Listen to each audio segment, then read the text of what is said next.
Jai Shri Mataji.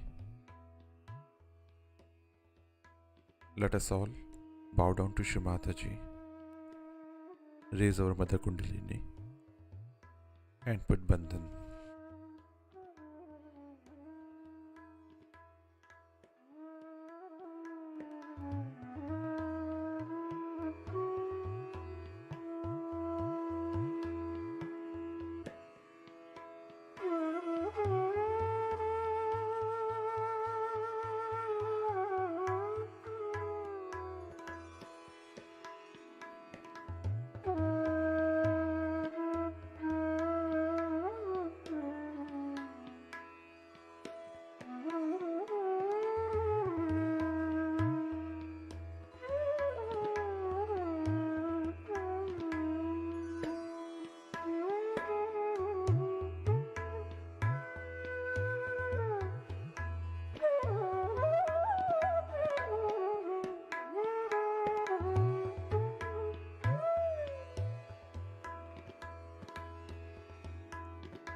Shri Ganesh Mantra.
Now let us listen to Shri Mataji's speech.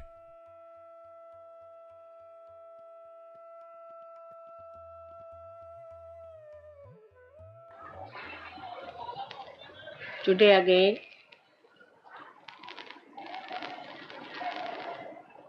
I must thank Mrs. Venugopala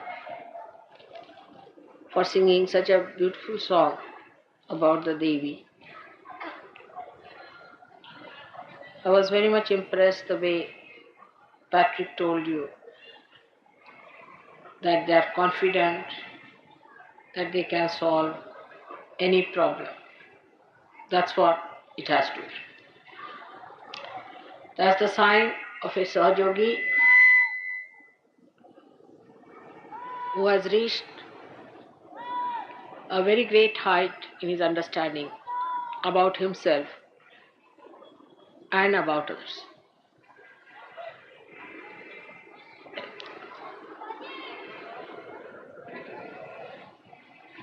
The chakra of the goddess lies behind the sternum bone in the spinal cord.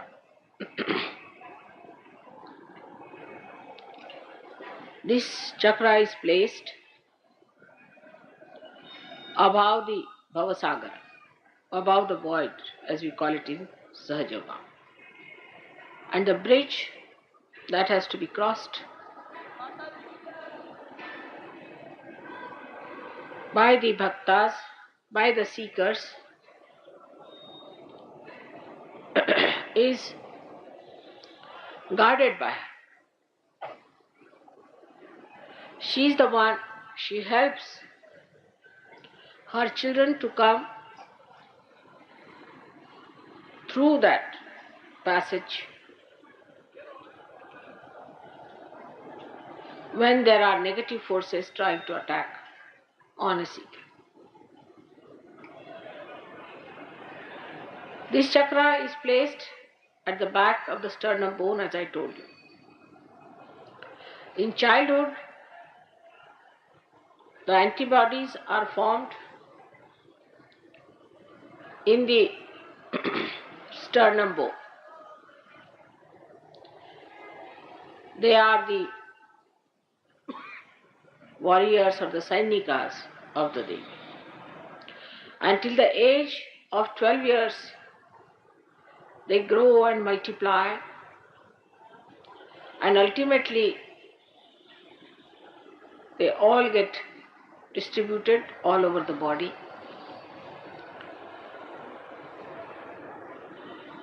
And a human being is made able to face any outside invasion on him.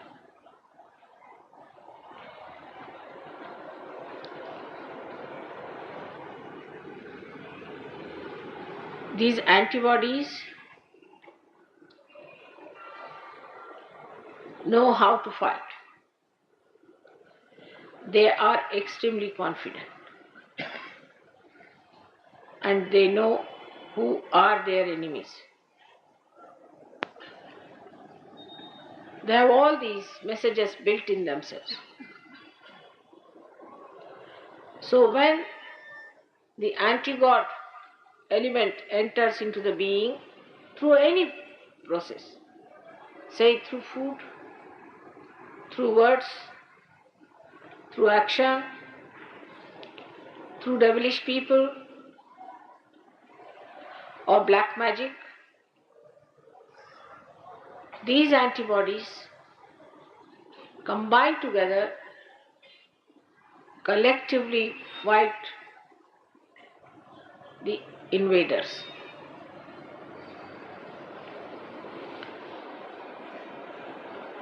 Those who do not have their central heart properly developed suffer from tremendous insecurity all their lives.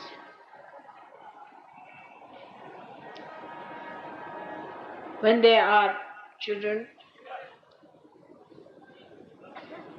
you try to control them by frightening. These children later on become extremely insecure. They are afraid of darkness, they are afraid of night, some of them are afraid of everything. Because the antibodies that are built in the body are not sufficient in number. And being this center so weak, the person feels extremely insecure. Later on in life, when the child goes to the school or he tries to work,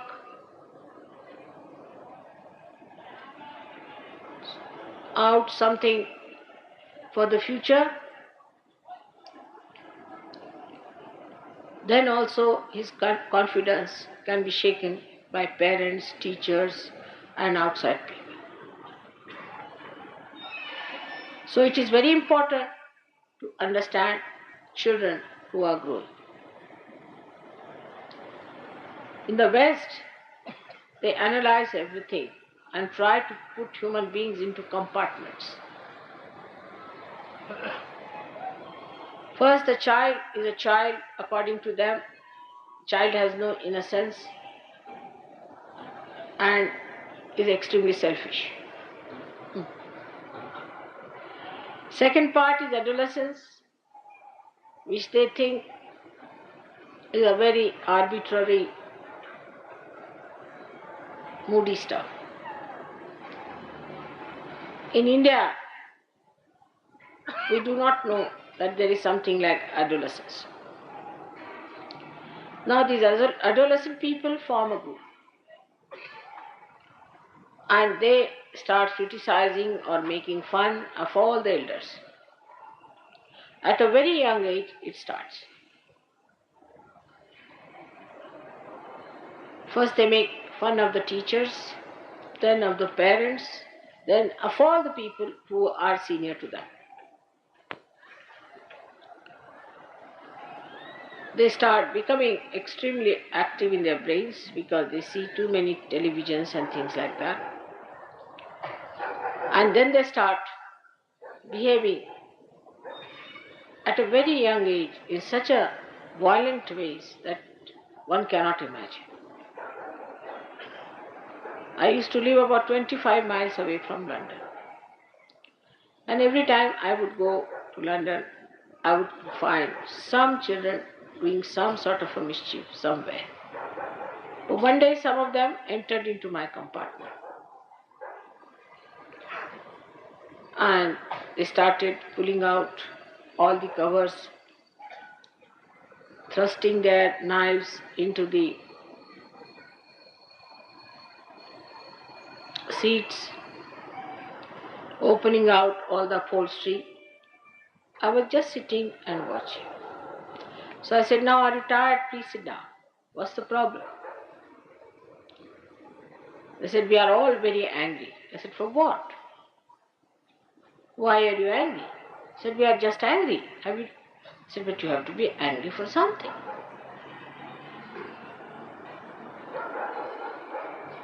They were children going to good schools, definitely wearing very good clothes.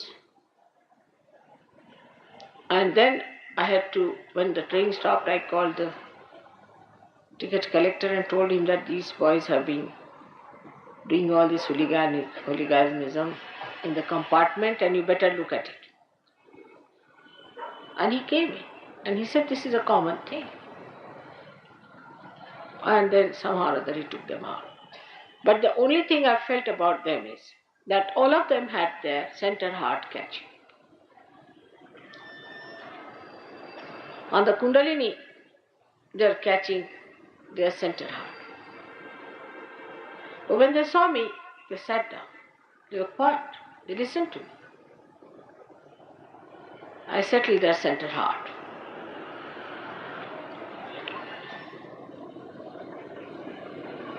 And most of them said, "We are angry with our mother." Why? Because our brothers are angry. But why your brothers are angry?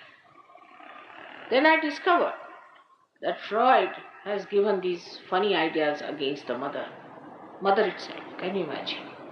What an anti-God activity it is.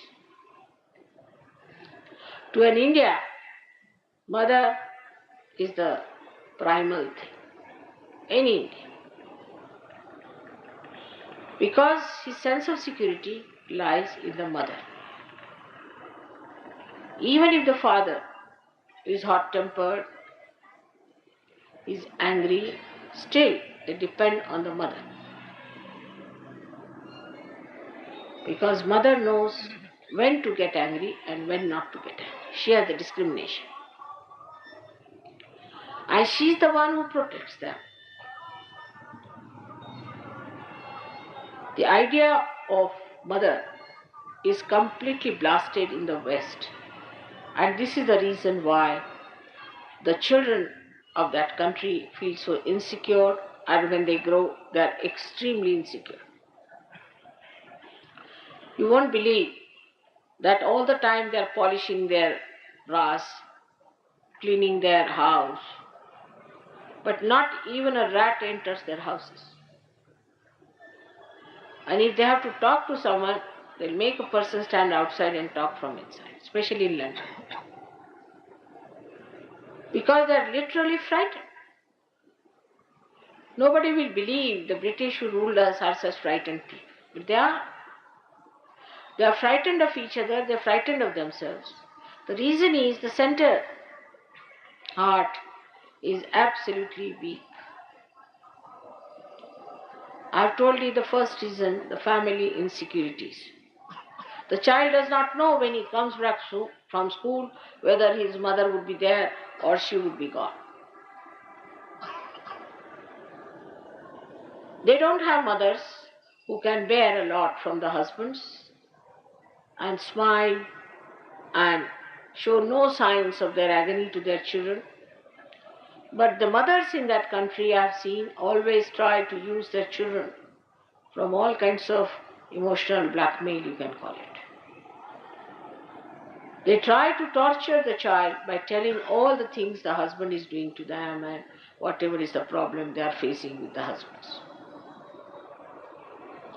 So the child is not secured by the mother, but on the contrary, child starts giving security to mother there. At a very young age it starts, and the child becomes extremely negative and left-sided. He feels that he is born in a place full of hatred, insecurity and fear. When the bhaktas are born in those countries, they are also the same way. Because they think if they have to go to a guru, the guru, as known so far, tortures them or extracts all the money, takes their pariksha, tests, and he sometimes leaves them high and dry on the streets. But in our country, the goddess has taken incarnation many a times. Thousands times she has taken here her birth. Whenever the bhaktas called her, when they are pestered by the negative forces, she came on this earth to save them.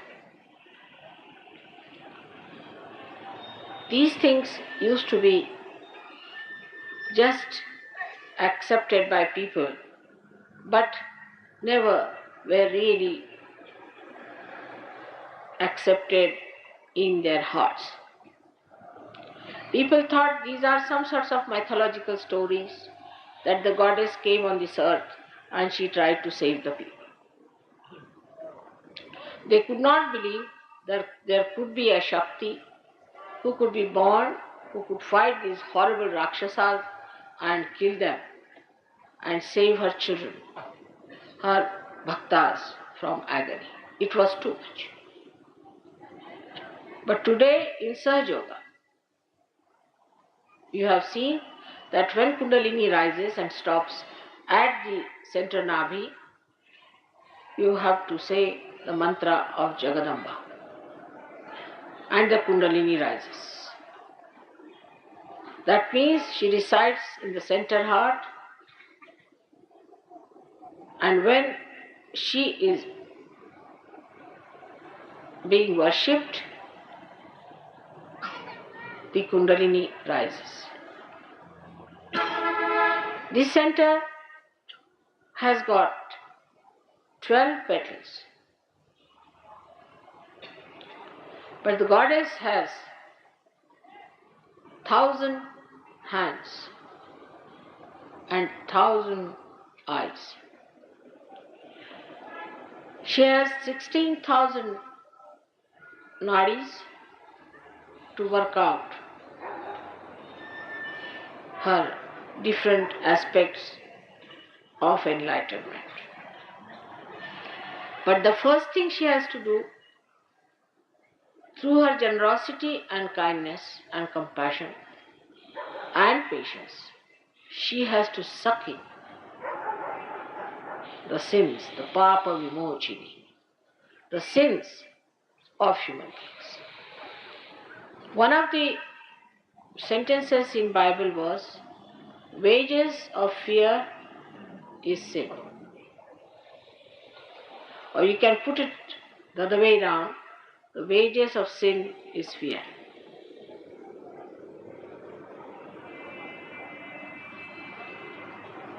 If you have fear, you are committing a sin against yourself and against God. Because if Mother is Almighty, and she can solve all your problems, you are under her protection, then why should you have any fear? That means you don't believe that she is that powerful.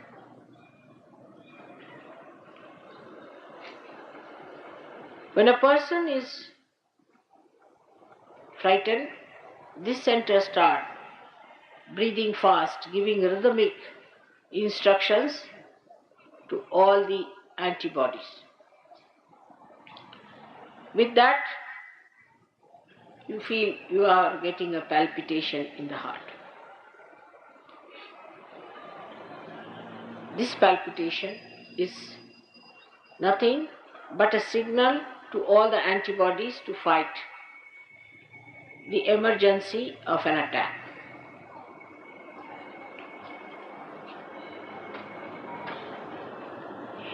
But when somebody builds up insecurity later on in life,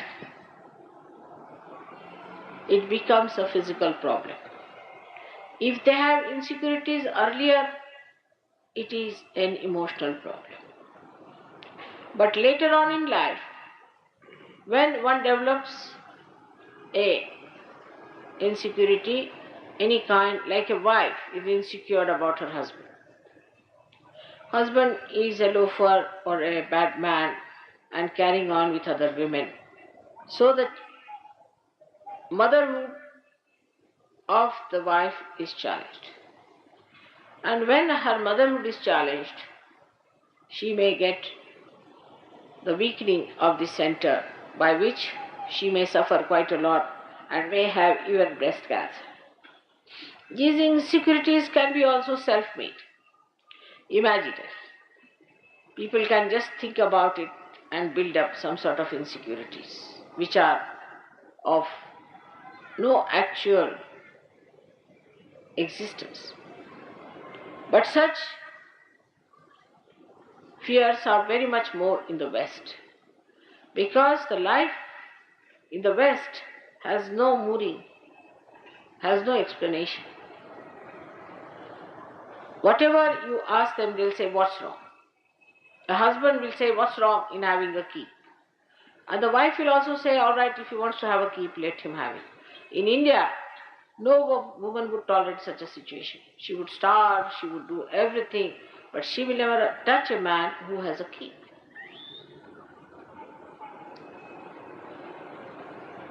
So the basis of the strength of Indian women is their sense of chastity. The sense of chastity in the Indian women is so great that nothing can deter them as long as they are chaste. But if they are not chaste, then fear settles in them very fast. Chastity is the strength of women. And that's why those women who have fear mostly have a problem of their chastity being challenged. A woman who is frightened that her chastity may be disturbed also can develop a problem with the heart chakra. Such women can develop breast cancers, breathing troubles, and other kind of frightening diseases on the emotional level also.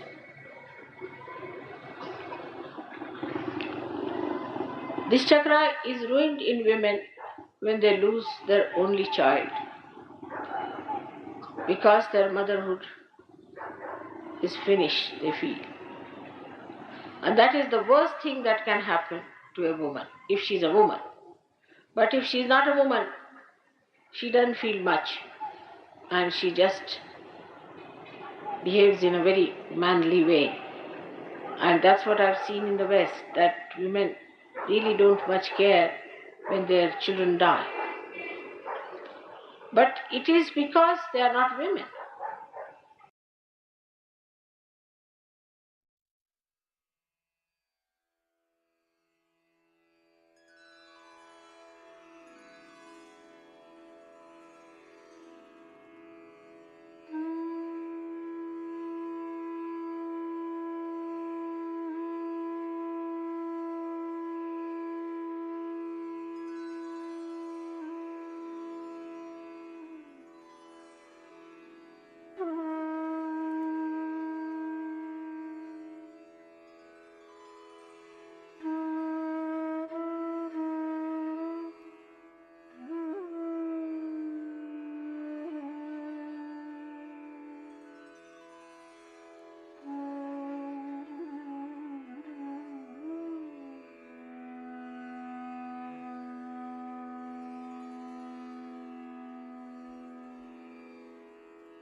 Mahamantras.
नमो नमः।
Thank you, Shimataji, for this beautiful morning meditation. Let us all bow down to Shimataji, raise our Mother Kundalini, and put Bandhan.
We will continue again tomorrow morning, same time.